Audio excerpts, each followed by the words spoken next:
So peeps, early Fuga Tech, and it's that time of the year again where we look back to different devices we review for the year. In particular, we're counting down our 5 favorite tablets of 2025 that are officially available here in the Philippines. The list covers different price points from flagship powerhouses to budget-friendly machines which we think really stood out. So, without further ado, let's dive right in.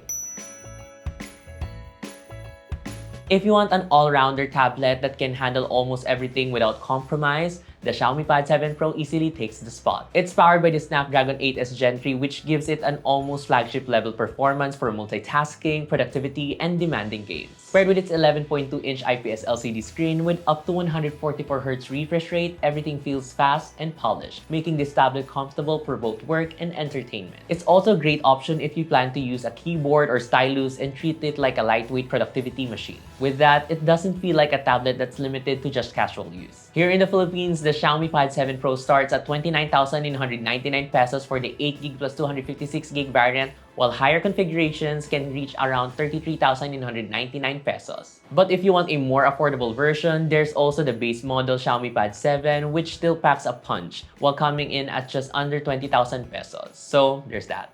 If your priority is screen comfort and day-to-day usability, the HUAWEI MatePad 11.5 PaperMatte edition is a solid daily driver. The large display works well for reading, browsing, watching videos, and split-screen multitasking, and the PaperMatte finish helps reduce glare during long sessions. This tablet isn't about raw performance though, as it runs on Huawei's Kirin series chipset, which focuses more on efficiency. App selection won't be an issue as well, as we saw how much Huawei has improved its app gallery over the years. In the Philippines, the HUAWEI MatePad 11.5 PaperMatte edition is typically priced at around 21,999 pesos depending on the model you go for. Under the mid-range category, the POCO Pad X1 delivers strong value thanks to its Snapdragon 7 Plus Gen 3 chipset. This processor gives it enough power for smooth daily use, multitasking, and casual gaming without pushing the price too high. It's the kind of tablet that feels fast for everyday tasks while still being capable enough for games when you want to unwind. You get an 11.2-inch IPS LCD display with a smooth 144Hz refresh rate. What makes it stand out is how balanced it feels. You're not paying extra for features you won't use, but you're also not sacrificing basic performance or usability. For students and general users, it hits that sweet spot really well. Locally, the POCO Pad X1 is usually priced at 24,999 pesos during sales. It often drops closer to 19,999 pesos, making it an even better value if you catch it.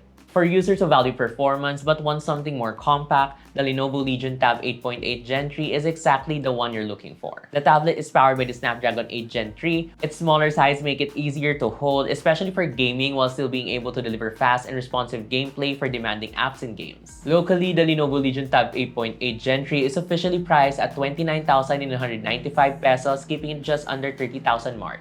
Rounding out the list is the Honor Pad X9a, which proves that a budget tablet can still be enjoyable to use. Under the hood, it runs on the Snapdragon 685, which is designed for efficiency and everyday tasks rather than heavy performance. It's best suitable for tasks like online classes, video streaming, browsing, and video calls without major issues. Not to mention, it has surprisingly capable quad-stereo speakers. You're not getting a flagship performance here, but for the price, it delivers a decent enough experience. The Honor Pad X9a is officially priced at 10,999 pesos in the Philippines, making it one of the best value budget tablets this year. And there you have it. These are my 5 favorite tablets of 2025 here in the Philippines. The good thing is that there really isn't a bad choice on this list. It just comes down to how you plan to use your tablet and how much you're willing to spend. But what about you? Will you get any of this for the holidays? We'd love to hear your thoughts in the comments below. If you find this video helpful or informative, give this a thumbs up, subscribe to our channel, and hit that bell icon so you won't miss any of our future uploads.